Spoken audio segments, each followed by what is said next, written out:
Olá, tudo bem?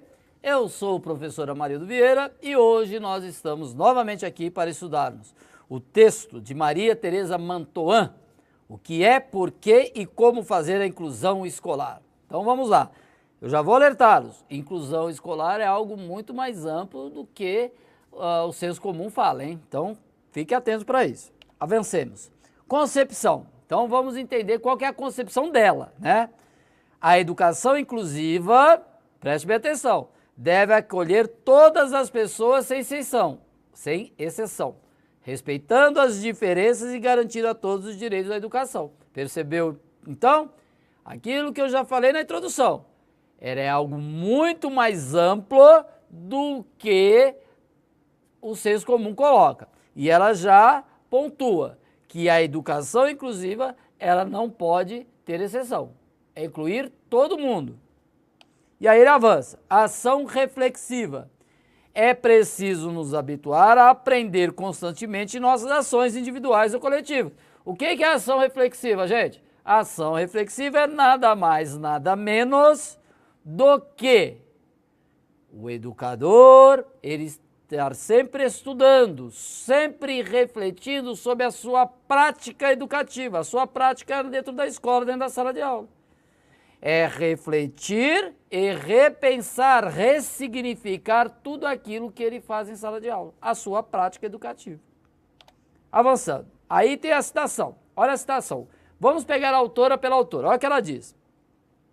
Para terem direito à escola, não são os alunos que devem mudar, mas a própria escola. O direito à educação é natural e indisponível.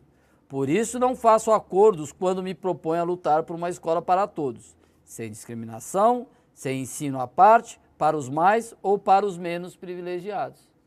Essa é a concepção da nossa autora.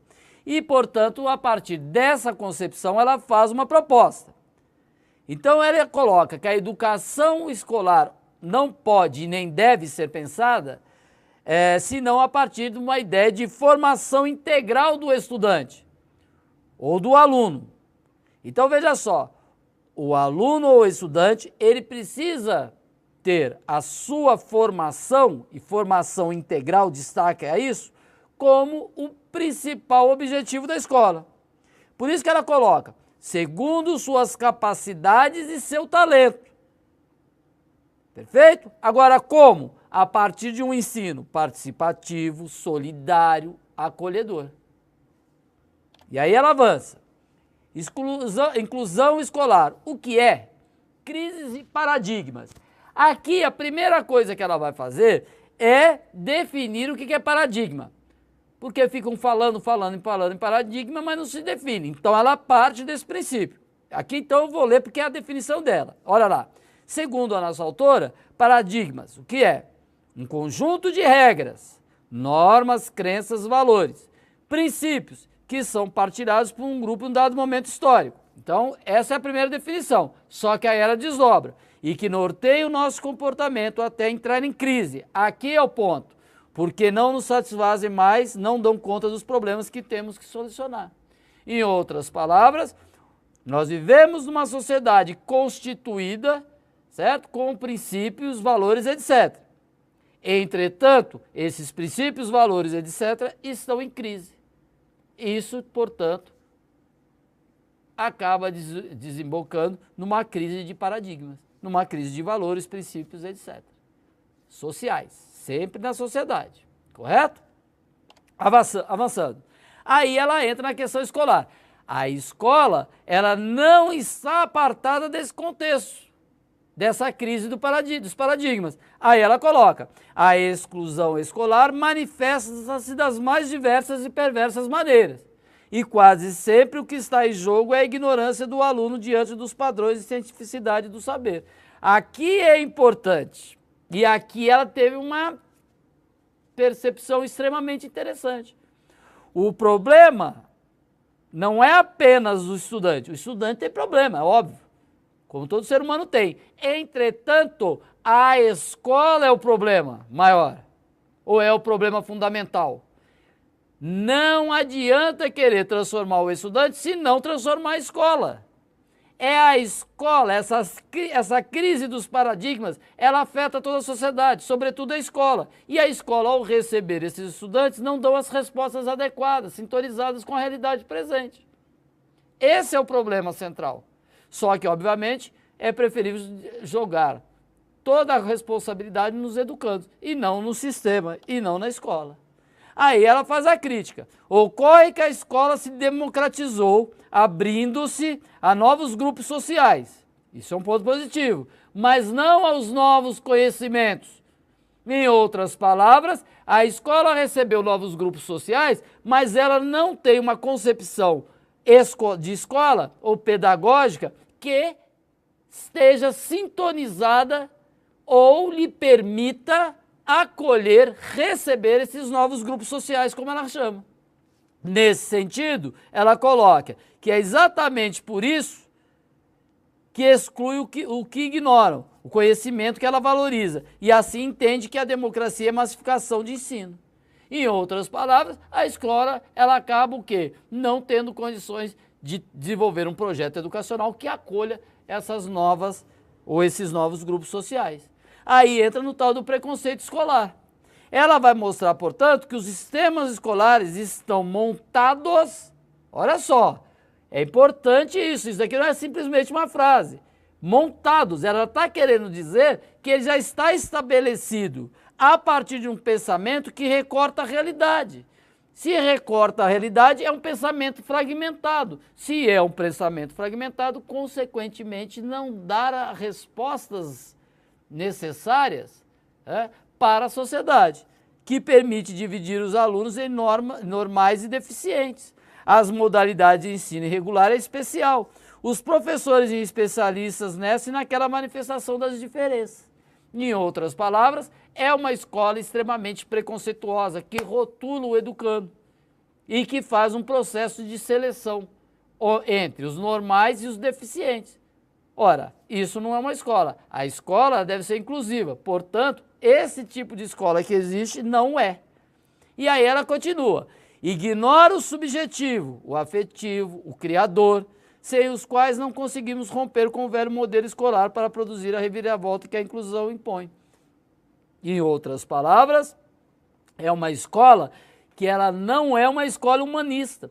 Ela não tem como seu foco a formação de seres humanos. Ela tem como seu foco, obviamente, a reprodução do já existente. Aí ela avança.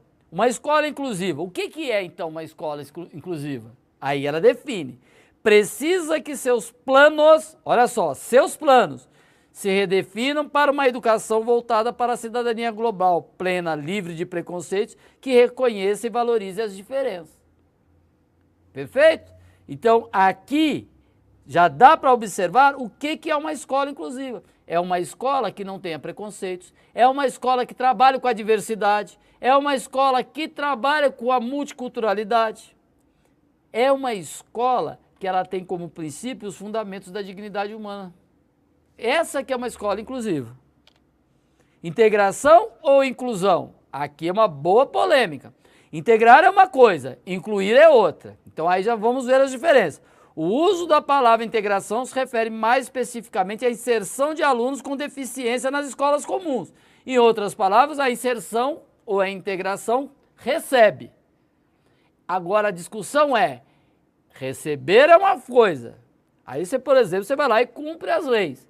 Agora a discussão é, incluir é isso? É apenas receber? Ou incluir é ter todo um projeto educacional que envolva o sujeito, que transforme o estudante ou os estudantes em sujeitos ativos no seu processo educacional, que vislumbre a possibilidade ou a necessidade imperiosa de alcançar-se a autonomia e a consciência crítica.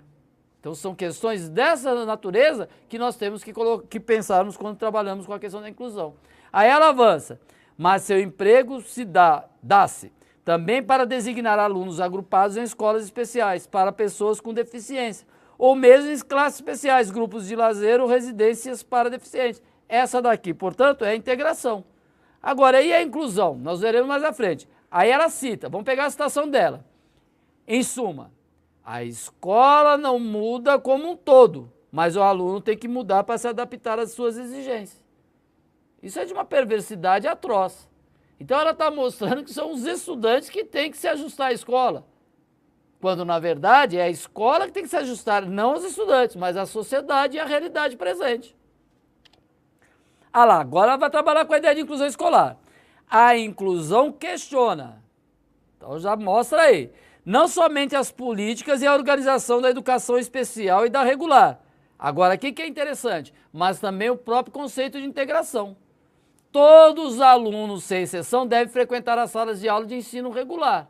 Agora, é só frequentar? Então, aqui é a questão. Então, ela já salienta que sim, mas é preciso uma concepção de educação que possa recebê-los, que possa acolhê-los. E aí ela coloca, a inclusão implica uma mudança, agora sim, de perspectiva educacional.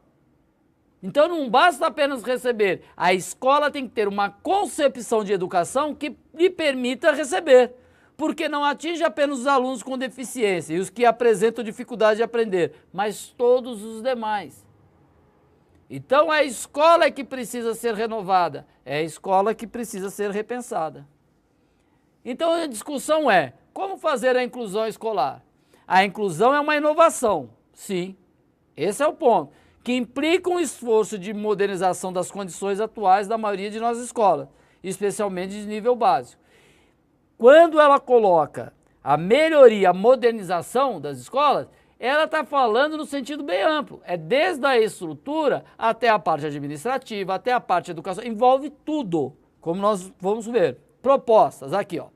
Recriar um modelo educativo escolar, tendo como eixo o ensino para todos. Então aqui já entra a concepção. Já está redefinindo a educação. A educação é para todos, sem exceção. Aí ela avança. Reorganizar pedagogicamente as escolas. Então é preciso ter o quê? Uma nova concepção de pedagogia. Abrindo espaço para a cooperação, o diálogo, a solidariedade, a criatividade, o espírito crítico entre os professores, administradores, funcionários e alunos. Portanto, perceberam que tem que ter o quê? Uma mudança em toda a concepção, em toda a ideia do que tem a ser, o que vem a ser uma escola. E a partir daí sim, criar uma escola verdadeiramente inclusiva. Aí ela coloca, garantir aos alunos tempo e liberdade para aprender, bem como um ensino que não segregue e que reprove a repetência. Olha só. Formar, aprimorar, continuar e valorizar o professor, para que tenha condições e estímulo para ensinar a turma toda, sem exclusões e exceções. Então, na verdade, o que ela está querendo dizer? Ela está fazendo uma crítica radical à atual escola brasileira e mostra que para que nós possamos ter uma escola que verdadeiramente inclua, é necessário uma mudança drástica, que passa desde a concepção, ou principalmente pela concepção que existe de educação no país. E, obviamente, a educação norteada por esses princípios que eu acabei de citar. Recriar o modelo educativo, é exatamente isso. Só que aqui ela entra na questão do currículo. Olha lá, é preciso que os currículos passem por adaptações e as atividades e os programas sejam facilitados e as aprendizagens reforçadas, ou mesmo aceleradas, em caso de defasagem, idade escolar, etc. Ou escolar. Em outras palavras, ela está aí colocando que o currículo é importante, entretanto, ele tem que ser repensado e mais, ele tem que ser adaptado, ou melhor dizendo, não adaptado, ele precisa responder, dar resposta, estar sintonizado com a atual realidade presente das escolas. Reorganizar as escolas, aspectos pedagógicos e administrativos. Então aqui ela já está falando, o que é reorganizar uma escola? Ela abarca tanto questões pedagógicas como as administrativas. Então ela começa pela questão administrativa, a descentralização da gestão administrativa. Então ela já coloca que isso é uma condição, tá certo, imperiosa para promover o quê? Uma autonomia pedagógica, administrativa, financeira e recursos materiais e humanos das escolas. Em outras palavras, aqui é importante, preste bem atenção, eu vou aqui fazer uma análise um pouquinho mais aprofundada. Ela coloca que a escola não pode ser encarada a partir de uma visão administrativista, como é, por exemplo, uma empresa. Ela coloca, na verdade, que a parte administrativa, ela tem que estar subordinada à parte pedagógica. Por isso que ela fala que promova maior autonomia pedagógica. Em outras palavras, a parte pedagógica, a parte educacional, não pode estar sendo subordinada às questões administrativas. É a administração que tem que estar subordinada à pedagogia. E ela coloca ainda mais que todo esse processo, tanto pedagógico quanto administrativo, tem que estar ao alcance de toda a comunidade escolar. Entre eles, não apenas diretor e coordenador, mas também professores, funcionários, estudantes e pais, familiares e também membros da comunidade em alguns casos. Ensinar a turma toda sem exceções e exclusões. Então aqui o ponto de partida, segundo ela, para ensinar a turma toda sem diferenciar ensino para o aluno ou grupos de alunos. Então essa que é a questão, como fazer isso? É entender que a diferenciação é feita pelo próprio aluno ao aprender e não pelo professor ao ensinar. Então aqui ela já está observando que cada aluno tem um jeito de aprender. Tem uma característica no processo de aprendizagem. Aí ela avança. É indispensável suprimir o caráter classificatório de notas e de provas e substituir por uma visão diagnóstica da avaliação escolar. Aí nós temos que recuperar, tá certo? As aulas, né? Ou a aula onde nós analisamos, tá certo? A avaliação em currículo, mostrando que a avaliação ela precisa ser e deve ser processual e não punitiva e não pontual. Então ela já mostra que avaliação e aprendizagem faz parte do mesmo processo e tem que ter uma outra perspectiva nesse sentido. E aí ela fala, e a atuação do professor? Aí ela vai pegar no centro nervoso da escola. O professor que ensina a turma toda partilha com seus alunos a construção, a autoria dos conhecimentos em sala de aula. Portanto, aqui ela já define a função do professor, a atuação dele. Ele deve ser um professor que deve estar balizado por uma educação com princípios democráticos, dialógicos, com princípios onde os alunos sejam conduzidos, sejam ajudados a alcançar a sua autonomia e a sua consciência crítica. Espaços educacionais. Aqui ela vai colocar que o espaço educacional ele é muito mais amplo do que nós imaginamos.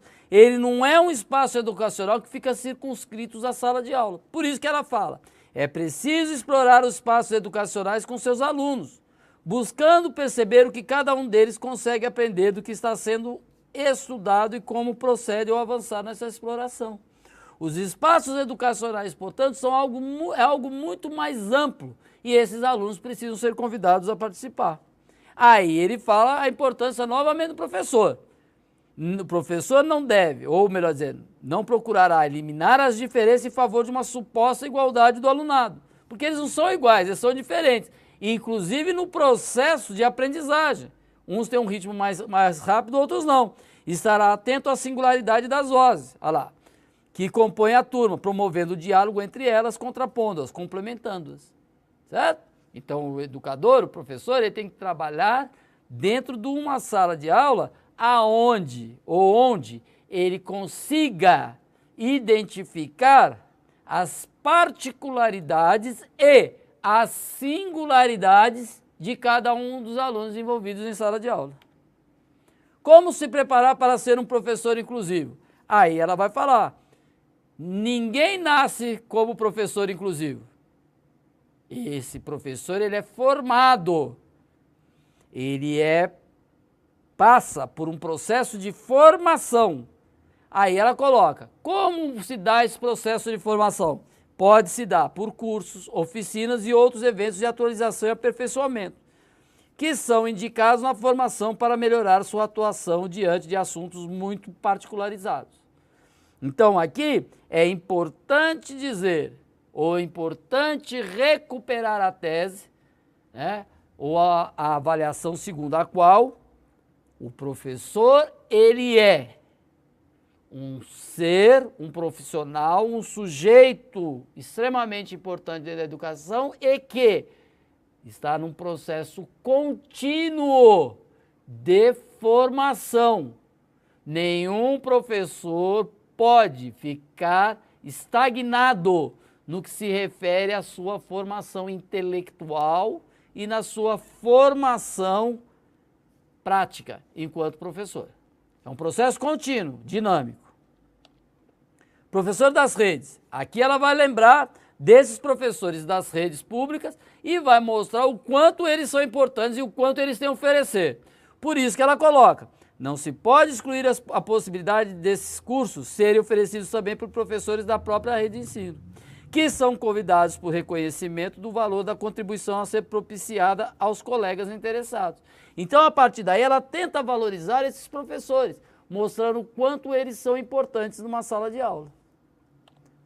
Aí ela coloca que o futuro da escola inclusiva depende de uma expansão rápida dos projetos. Que projetos? Os projetos que querem, de fato, construir uma escola inclusiva, uma escola que esteja sintonizada com a realidade presente. Isso é uma tarefa fundamental, é uma tarefa urgente e que demanda o esforço do Estado, certo? No seu âmbito federal, estadual, municipal, e também o envolvimento de toda a comunidade escolar, ou seja, diretor, coordenador, funcionários, professor, os estudantes, as famílias e, em alguns casos, a comunidade que está em torno das escolas. Então é isso, meus caros. A princípio, essa questão da educação inclusiva, ela é fundamental para que vocês possam realizar uma boa prova. Agora, preste bem atenção. Volto a dizer, quando se trabalha a questão da educação inclusiva, muitas vezes a pessoa olha, o próprio educador, ele olha e ele pensa que é única e exclusivamente para pessoas com necessidades especiais. Não é. A educação inclusiva, ela abarca todas as dimensões da vida social. Ela abarca todos os sujeitos históricos inseridos na sociedade. Então são desde pessoas com necessidades especiais, passando por pessoas imigrantes, passando pela questão de gênero, passando pela questão étnica, passando por questões cognitivas, questões de aprendizado. Em outras palavras, ela é um verdadeiro amálgama, ela envolve uma dimensão muito grande de sujeitos, ou como alguns autores colocam, de atores sociais. Então essa escola inclusiva, ela precisa estar atenta para receber, e melhor, não é receber, é acolher essas pessoas. Por quê? Ou esses atores sujeitos sociais. Por quê? Na lei ela existe, mas na prática que é o problema. Portanto, nesse sentido, é necessário que a lei está aí, é cumprida. E se não é cumprida, deve ser. Mas é necessário redefinir o que é a escola, redefinir o papel da escola e o agente fundamental ou a ponta de lança desse processo é o professor, é o educador. O educador, o professor, ele é a ponta de lança desse processo. Nesse sentido, esse educador, ele tem que se formar, ele tem que se aperfeiçoar para que ele possa, de fato, intervir na realidade e dar as respostas necessárias aos desafios que se impõem para que possamos, de fato, construirmos uma escola verdadeiramente inclusiva. Então é isso, meus caros. Eu agradeço muito a vocês pela atenção e aquele abraço.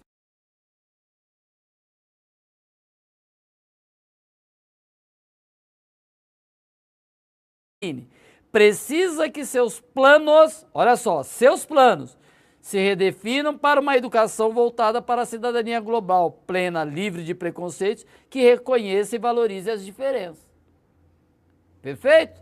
Então, aqui já dá para observar o que é uma escola inclusiva. É uma escola que não tenha preconceitos, é uma escola que trabalha com a diversidade, é uma escola que trabalha com a multiculturalidade, é uma escola que ela tem como princípio os fundamentos da dignidade humana. Essa que é uma escola inclusiva. Integração ou inclusão? Aqui é uma boa polêmica.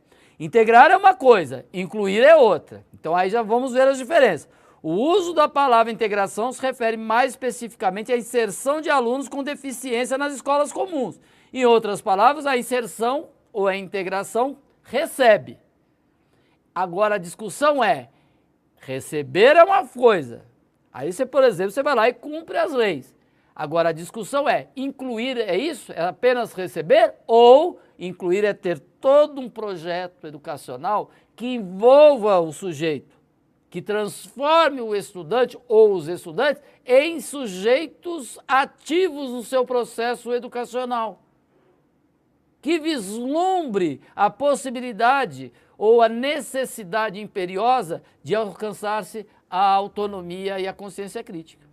Então são questões dessa natureza que nós temos que pensarmos quando trabalhamos com a questão da inclusão. Aí ela avança, mas seu emprego se dá-se também para designar alunos agrupados em escolas especiais para pessoas com deficiência, ou mesmo em classes especiais, grupos de lazer ou residências para deficientes. Essa daqui, portanto, é a integração. Agora, e a inclusão? Nós veremos mais à frente. Aí ela cita, vamos pegar a citação dela.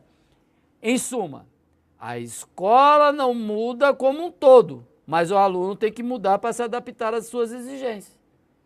Isso é de uma perversidade atroz.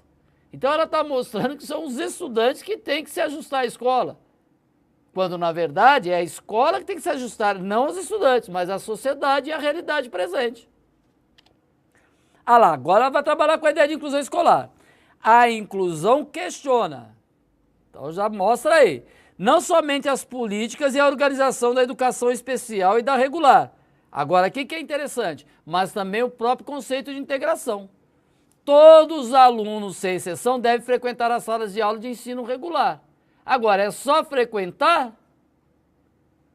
Então, aqui é a questão. Então, ela já salienta que sim, mas é preciso uma concepção de educação que possa recebê-los, que possa acolhê-los. E aí ela coloca a inclusão novas ou esses novos grupos sociais. Aí entra no tal do preconceito escolar. Ela vai mostrar, portanto, que os sistemas escolares estão montados, olha só, é importante isso daqui não é simplesmente uma frase, montados, ela está querendo dizer que ele já está estabelecido a partir de um pensamento que recorta a realidade. Se recorta a realidade, é um pensamento fragmentado. Se é um pensamento fragmentado, consequentemente, não dá respostas necessárias para a sociedade, que permite dividir os alunos em normais e deficientes. As modalidades de ensino irregular é especial. Os professores e especialistas nessa e naquela manifestação das diferenças. Em outras palavras, é uma escola extremamente preconceituosa, que rotula o educando e que faz um processo de seleção entre os normais e os deficientes. Ora, isso não é uma escola. A escola deve ser inclusiva. Portanto, esse tipo de escola que existe não é. E aí ela continua. Ignora o subjetivo, o afetivo, o criador, sem os quais não conseguimos romper com o velho modelo escolar para produzir a reviravolta que a inclusão impõe. Em outras palavras, é uma escola que ela não é uma escola humanista. Ela não tem como seu foco a formação de seres humanos. Ela tem como seu foco, obviamente, a reprodução do já existente. Aí ela avança. Uma escola inclusiva. O que é, então, uma escola inclusiva? Aí ela define. Precisa que seus planos, olha só, seus planos, se redefinam para uma educação voltada para a cidadania global, plena, livre de preconceitos, que reconheça e valorize as diferenças. Perfeito? Então, aqui já dá para observar o que é uma escola inclusiva. É uma escola que não tenha preconceitos, é uma escola que trabalha com a diversidade, é uma escola que trabalha com a multiculturalidade, é uma escola que ela tem como princípio os fundamentos da dignidade humana. Essa que é uma escola inclusiva. Integração ou inclusão? Aqui é uma boa polêmica. Integrar é uma coisa, incluir é outra. Então aí já vamos ver as diferenças. O uso da palavra integração se refere mais especificamente à inserção de alunos com deficiência nas escolas comuns. Em outras palavras, a inserção ou a integração recebe. Agora a discussão é, receber é uma coisa. Aí você, por exemplo, você vai lá e cumpre as leis. Agora a discussão é, incluir é isso? É apenas receber? Ou incluir é ter todo um projeto educacional que envolva o sujeito, que transforme o estudante ou os estudantes em sujeitos que vislumbre a possibilidade ou a necessidade imperiosa de alcançar-se a autonomia e a consciência crítica. Então são questões dessa natureza que nós temos que pensarmos quando trabalhamos com a questão da inclusão. Aí ela avança, mas seu emprego se dá-se também para designar alunos agrupados em escolas especiais para pessoas com deficiência, ou mesmo em classes especiais, grupos de lazer ou residências para deficientes. Essa daqui, portanto, é a integração. Agora, e a inclusão? Nós veremos mais à frente. Aí ela cita, vamos pegar a citação dela. Em suma, a escola não muda como um todo, mas o aluno tem que mudar para se adaptar às suas exigências. Isso é de uma perversidade atroz. Então ela está mostrando que são os estudantes que têm que se ajustar à escola, quando na verdade é a escola que tem que se ajustar, não os estudantes, mas a sociedade e a realidade presente. Ah lá, agora ela vai trabalhar com a ideia de inclusão escolar. A inclusão questiona, então já mostra aí, não somente as políticas e a organização da educação especial e da regular. Agora, o que é interessante? Mas também o próprio conceito de integração. Todos os alunos, sem exceção, devem frequentar as salas de aula de ensino regular. Agora, é só frequentar? Então, aqui é a questão. Então, ela já salienta que sim, mas é preciso uma concepção de educação que possa recebê-los, que possa acolhê-los. E aí ela coloca, a inclusão implica uma mudança, agora sim, de perspectiva educacional. Então não basta apenas receber, a escola tem que ter uma concepção de educação que lhe permita receber, porque não atinge apenas os alunos com deficiência e os que apresentam dificuldade de aprender, mas todos os demais. Então a escola é que precisa ser renovada, é a escola que precisa ser repensada. Então a discussão é, como fazer a inclusão escolar? A inclusão é uma inovação, sim, esse é o ponto, que implica um esforço de modernização das condições atuais da maioria de nossas escolas, especialmente de nível básico. Quando ela coloca a melhoria, a modernização das escolas, ela está falando no sentido bem amplo, é desde a estrutura até a parte administrativa, até a parte educacional, envolve tudo, como nós vamos ver. Propostas, aqui ó. Recriar um modelo educativo escolar, tendo como eixo o ensino para todos. Então aqui já entra a concepção. Já está redefinindo a educação. A educação é para todos, sem exceção. Aí ela avança. Reorganizar pedagogicamente as escolas. Então é preciso ter o quê? Uma nova concepção de pedagogia. Abrindo administração que tem que estar subordinada à pedagogia. E ela coloca ainda mais que todo esse processo, tanto pedagógico quanto administrativo, tem que estar ao alcance de toda a comunidade escolar. Entre eles, não apenas diretor e coordenador, mas também professores, funcionários, estudantes e pais, familiares e também membros da comunidade em alguns casos. Ensinar a turma toda sem exceções e exclusões. Então aqui o ponto de partida, segundo ela, para ensinar a turma toda, sem diferenciar ensino para o aluno ou grupos de alunos. Então essa que é a questão, como fazer isso? É entender que a diferenciação é feita pelo próprio aluno ao aprender e não pelo professor ao ensinar. Então aqui ela já está observando que cada aluno tem um jeito de aprender. tem uma característica no processo de aprendizagem. Aí ela avança. É indispensável suprimir o caráter classificatório de notas e de provas e substituir por uma visão diagnóstica da avaliação escolar. Aí nós temos que recuperar, tá certo? As aulas, né? Ou a aula onde nós analisamos, tá certo? A avaliação em currículo, mostrando que a avaliação ela precisa ser e deve ser processual e não punitiva e não pontual. Então ela já mostra que avaliação e aprendizagem faz parte do mesmo processo e tem que ter uma outra perspectiva nesse sentido. E aí ela fala, e a atuação do professor? Aí ela vai pegar no centro nervoso da escola. O professor que ensina a turma toda partilha com seus alunos a construção, a autoria dos conhecimentos em sala de aula. Portanto, aqui ela já define a função do professor, a atuação dele. Ele deve ser um professor que deve estar balizado por uma educação com princípios democráticos, dialógicos, com princípios onde os alunos sejam conduzidos, sejam ajudados a alcançar a sua autonomia e a sua consciência crítica. Espaços educacionais. Aqui ela vai colocar que o espaço educacional ele é muito mais amplo do que nós imaginamos. Ele não é um espaço educacional que fica circunscrito à sala de aula. Por isso que ela fala, é preciso explorar os espaços educacionais com seus alunos, buscando perceber o que cada um deles consegue aprender do que está sendo estudado e como procede ao avançar nessa exploração. Os espaços educacionais, portanto, são algo muito mais amplo e esses alunos precisam ser convidados a participar. Aí ele fala a importância novamente do professor. O professor não deve, ou melhor dizendo, aqui ela já está observando que cada aluno tem um jeito de aprender. Tem uma característica no processo de aprendizagem. Aí ela avança. É indispensável suprimir o caráter classificatório de notas e de provas e substituir por uma visão diagnóstica da avaliação escolar. Aí nós temos que recuperar, tá certo? As aulas, né? Ou a aula onde nós analisamos, tá certo?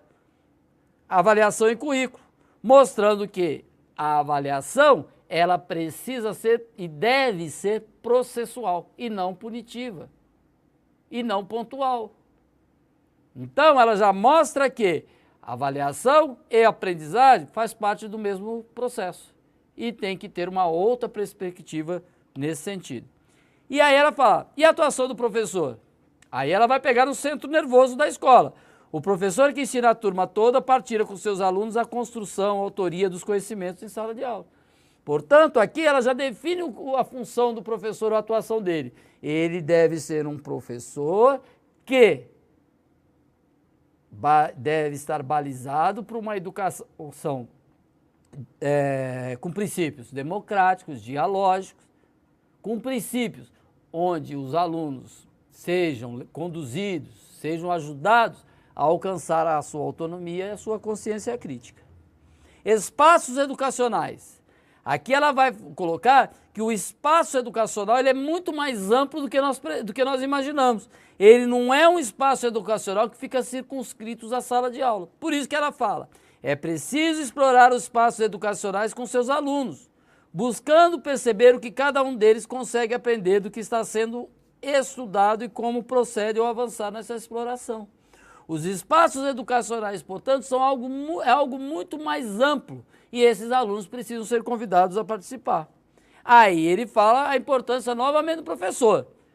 O professor não deve, ou melhor dizendo, não procurará eliminar as diferenças em favor de uma suposta igualdade do alunado, porque eles não são iguais, eles são diferentes, inclusive no processo de aprendizagem.